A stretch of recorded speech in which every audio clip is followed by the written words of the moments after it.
Au niveau gouvernemental, cette fois, c'est l'une des priorités depuis la rentrée de septembre, la lutte contre le harcèlement scolaire.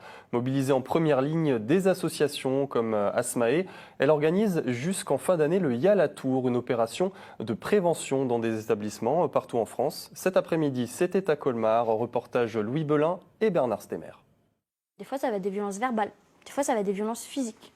Mais quand on parle de harcèlement, d'accord, on parle de violence. Donc pour ces CM1 et CM2 d'un établissement privé de Colmar, opération de sensibilisation au harcèlement scolaire. Depuis plus d'un an, partout en France, l'association Asmae donne aux élèves les clés pour répondre à ces situations de violence répétées.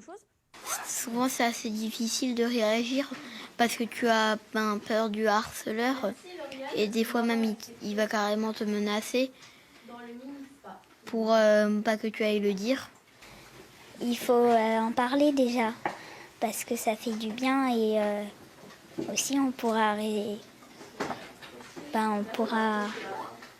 arrêter le problème du harcèlement si on en parle. Dès la fin de l'école primaire, un élève sur 10 aurait déjà été victime de harcèlement en France.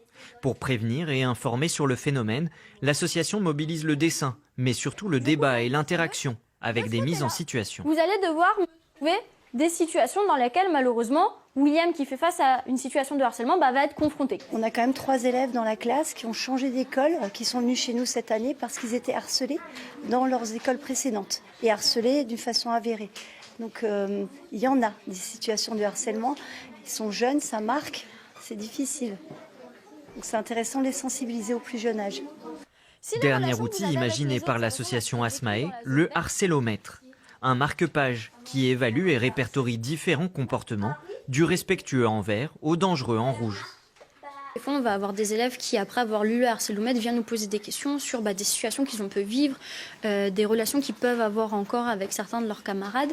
Et c'est vrai que ça leur permet un petit peu de conscientiser des comportements ou des choses qui ne seraient pas forcément normales.